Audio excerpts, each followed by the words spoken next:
이순신은 실로 세상을 뒤덮을 해군 장수로서 불완전하지만 임진왜란에 관한 전기를 보면 실로 훌륭한 해군 장수였다.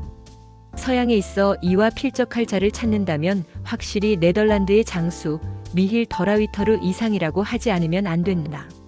이순신 장군은 실로 장갑함의 창조자로서 300년 이전에 이미 훌륭한 해군 전술로 쌓은 장수이다. 역사상 최고의 제독은 동방의 이순신과 서방의 호레이시오 넬슨이다.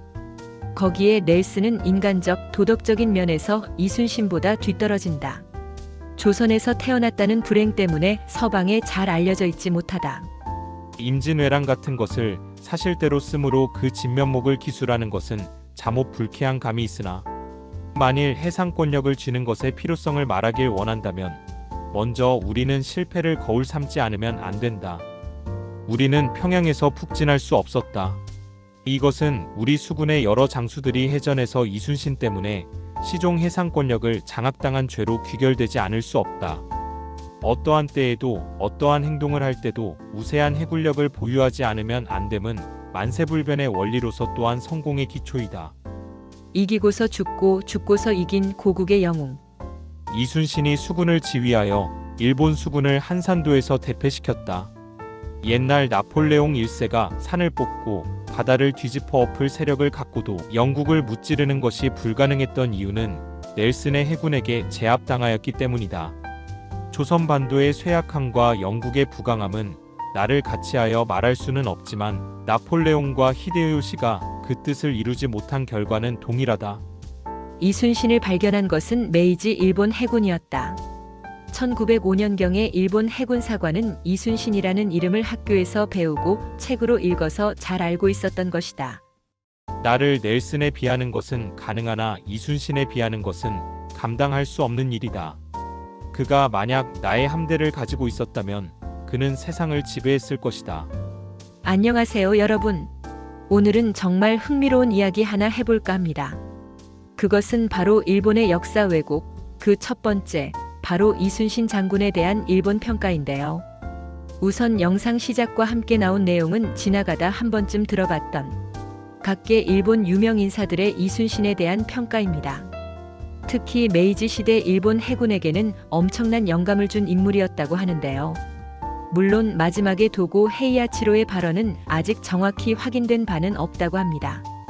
그렇다면 과연 현재 일본 사람들은 이순신을 어떻게 생각하는지 댓글 반응 살펴봤습니다. 오늘은 마음 단단히 먹으셔야 할 것 같습니다. 내용이 많이 충격적입니다.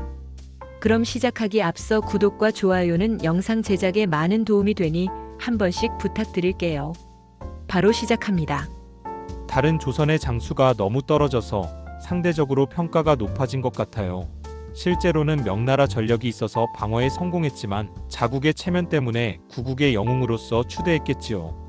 도망치는 조선병을 이끌고 최전선에서 계속 싸웠던 것만으로도 영웅이라고 생각합니다. 이런 게 한국 위인 랭킹에서 1, 2위를 다투는 영웅이라니. 이순신은 전국시대 일본의 무장과 비교했을 때 거기에 미치지 못한다. 도요토미 히데요시가 죽지 않았다면 조선은 일본이었을 것. 또는 히데요시의 사후에도 한반도로의 작전을 강화하고 있었다면 지금쯤 조선이라는 이름조차 없었을 것이다. 이순신이 내 죽음을 알리면 안 되라고 한 것은 당시 일본군은 이순신을 아무도 몰랐다. 죽음을 숨긴 것은 아군에 숨긴 것이다. 한국에서는 미화되어 있고 있는 게 이순신은 정말 불쌍한 장군이다. 자국의 부패 때문에 투옥되어 최후는 이대로 돌아가면 처형될 것 같은 상황에서 몰린 특공일 뿐이다. 1592년에서 1598년 일본군 동원수 18만 3천 명, 명군 동원수 10만 명, 조선군 동원수 21만 5천 명.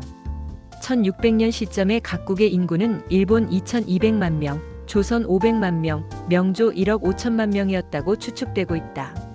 주요 전투의 성적은 일본군의 성적 23승 7패 2무, 명군의 성적 1승 7패 2무, 조선군의 성적 6승 16패, 이순신군의 성적 3승 2패. 이순신은 일본 수군에 대해 몇 번이나 승리했지만 전국 전체의 판세를 뒤집을 정도는 아니었다. 일본군이 한반도에서 철수한 가장 큰 원인은 히데요시의 죽음이었다. 하지만 이순신은 수많은 전투에서 승리한 유능한 제독, 이 근처가 타당한 평가일 것이다. 일본의 최고 수군 무장이 와키자카가 되고 있는 것부터가 말이 안 된다. 종래 일본군의 보급 부족을 이순신의 보급로 차단에 의한 것으로 해석되는 경우가 많았지만 보급 부족이 발생한 것은 내륙에 진출한 부대의 얘기이며 따라서 일본군의 보급로가 이순신이 이끄는 조선 수군에 의해 차단되었다 라고 해석하는 것은 잘못된 견해라는 게 최근 우세해지고 있다. 일본군의 식량 부족의 주된 원인으로는 조선군이 상상 이상으로 약체였기에 일순간 거의 전국을 점령했기 때문에 보급선이 늘어난 것이다.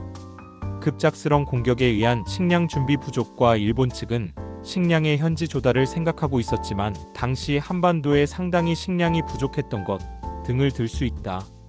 한국의 영웅 이순신은 국지전에서 승리한 것만으로 대국에는 영향 없음.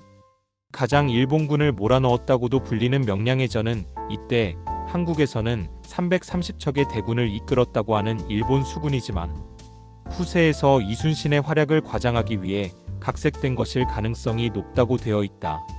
실제로 일본 수군이 이끌었던 것은 60척 전후로 추정되고 있다. 해전 아마추어인 시마즈 요시히로에게 어리석게 졌기 때문에 별로 우수한 장군이 아니었던 것이다.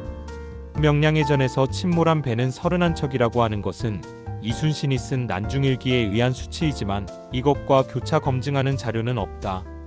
그래서 이 기록이 사실인지 아닌지는 역사학자도 모르는데 31척이라고 말하는 것에 대해 부정한다. 승정원 일기에 이순신의 마지막 유언은 노량해전에서 전사하기 직전에 싸움이 급하니 서둘러서 내 죽음을 알리지 말라는 유언을 남기고 전사했는데 나는 감동했습니다. 한 사람 도요토미 히데요시의 야망, 일본과 조선의 모든 선량한 시민들의 죽음과 희생. 더 이상 탐욕스러운 침략 전쟁은 없다. 군국주의에 반대한다. 일본과 조선의 평화를 향해 나아가자. 명량해전에서 이순신 장군은 130여 척의 일본군 선박 상대로 한 척만 서서 일본군을 패주시켰다. 이것만으로도 충분히 영웅이다. 지금까지 이순신 장군에 대한 일본 댓글 반응 살펴봤습니다. 어디서부터 잘못된 건지 어질어질하네요. 이순신 장군의 업적을 인정하는 극소수 사람들이 있다는 자체에 그나마 위안을 삼아야 하는 건지 참 할 말을 잊게 만드는 시간이었습니다. 그러나 아직 여기서 끝이 아니라는 거.